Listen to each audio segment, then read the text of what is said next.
മലയാള കാവ്യസാഹിതി പത്തനംതിട്ട ജില്ലാ സമിതി അവതരിപ്പിക്കുന്ന വാട്സപ്പ് ഗ്രൂപ്പുകളിൽ ഇതുവരെ ആരും അവതരിപ്പിച്ചിട്ടില്ലാത്ത പുതിയ സംരംഭം ഓഡിയോ നാടകം ഇടമില്ലാത്തവർ. നാടകരചന വർഗീസ് പാറടയിൽ.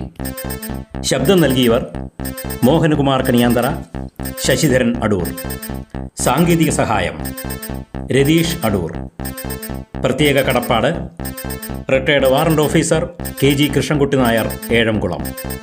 നിർവഹണം ശശിധരൻ അടൂർ. ഇടമില്ലാത്തവർ.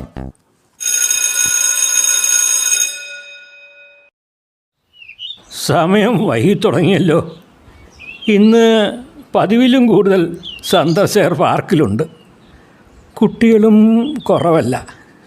കണ്ടില്ലേ അവർ ശലഭങ്ങളെപ്പോലെ പാറിപ്പറന്ന് കളിക്കുന്നത്. ഇന്ന് അവധി ദിവസമാണോ? ആർക്കാണ് ഇതൊക്കെ അറിയുക? ഈശ്വരാ, ആരോടാണൊന്ന് മിണ്ടുക? ഉണ്ടല്ലോ, അടുത്ത് തന്നെ ആളുണ്ടല്ലോ. എന്താ അങ്ങ് മാറിയിരുന്ന് കളഞ്ഞത്? പേരും നാളും ഒന്നും അറിയില്ലെങ്കിലും നമുക്കൊന്ന് സംസാരിച്ചിരിക്കാമല്ലോ.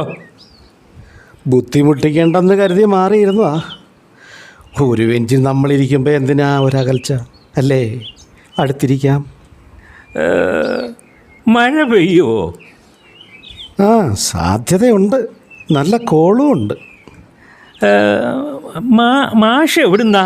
മുമ്പ് കണ്ടിട്ടില്ലല്ലോ. അല്പം ദൂരെ മാഷേ. ഞാനിവിടെ അടുത്താ. വൈകിട്ട് നടക്കുന്ന ശീലമുണ്ട്. നടക്കുന്നതിനിടയിൽ ഇങ്ങോട്ട് കയറിയതാ. ചെവിക്ക് അല്പം കേൾവിക്കുറവുണ്ട്. അല്പം കൂടി അടുത്തിരുന്ന് സംസാരിക്കാം. ഒറ്റയ്ക്കാണോ? വീട്ടിൽ വേറെ ആരുണ്ട്? എല്ലാവരും ഉണ്ട്. ഇപ്പം ഒറ്റയ്ക്കാ. മക്കളൊക്കെ വെളിയിലായിരിക്കുമല്ലേ? അതെ അതെ, എല്ലാവരും വെളിയിലാണ്. എവിടാ? അമേരിക്കയിലോ ആസ്ട്രേലിയയിലോ? ഇപ്പം എല്ലാവരും കാനഡയ്ക്കാണ് പോകുന്നത്. അമേരിക്കയിലും ആസ്ട്രേലിയയിലും ഒക്കെ തന്നെയാണ് പക്ഷേ. അപ്പോൾ ഭാര്യയും മക്കളുടെ കൂടെ ആയിരിക്കുമല്ലേ? അതെ അതെ. മാഷിൻ്റെ കാര്യമൊന്നും പറഞ്ഞില്ലല്ലോ. എൻ്റെ കാര്യമൊന്നും പറഞ്ഞില്ല. ഞാൻ നേരത്തെ ഗൾഫിലായിരുന്നു. മക്കളെയൊക്കെ പഠിപ്പിച്ച് അവിടെ തന്നെ നല്ല ജോലിയുമായി. നല്ല കാര്യം. മക്കളൊക്കെ രക്ഷപ്പെട്ടല്ലോ. ആകാശത്ത് കാർമേഘമുണ്ടല്ലോ. മഴ പെയ്യുമെന്നാ തോന്നുന്നു. മഴ പെയ്താൽ കഷ്ടമാവും. അതിനെന്താ, വീടടുത്തല്ലേ? അതെ അതെ, അടുത്ത് തന്നെയാണ്. പോകാം അല്ലേ? പോകാം. എന്നാലും കുറച്ചുകൂടി ഇരിക്കാം അല്ലേ? ഓഹോ, ഇരിക്കാം ഇരിക്കാം. ചോദിക്കുന്നത് കൊണ്ടൊന്നും തോന്നരുത്. സമ്പാദ്യമൊക്കെ ഒത്തിരി കാണുമല്ലോ അല്ലേ? ഉണ്ടായിരുന്നു. നോക്കി നടത്താൻ ആരും ഇല്ലാത്തതുകൊണ്ട് എല്ലാം വിറ്റ് മക്കൾ കൊണ്ടുപോയി. മാഷിൻ്റെ അവസ്ഥയും ഇങ്ങനെയൊക്കെ തന്നെ ആയിരിക്കും അല്ലേ? ഉറക്കെ പറയണമെങ്കിലേ കേൾക്കൂ. ഉണ്ടായിരുന്നു. നോക്കി നടത്താനേ ആരും ഇല്ലാത്തതുകൊണ്ട് എല്ലാം വിറ്റ് മക്കൾ കൊണ്ടുപോയി. മാഷിൻ്റെ അവസ്ഥ ഇങ്ങനെയൊക്കെ തന്നെ ആയിരിക്കും അല്ലേ?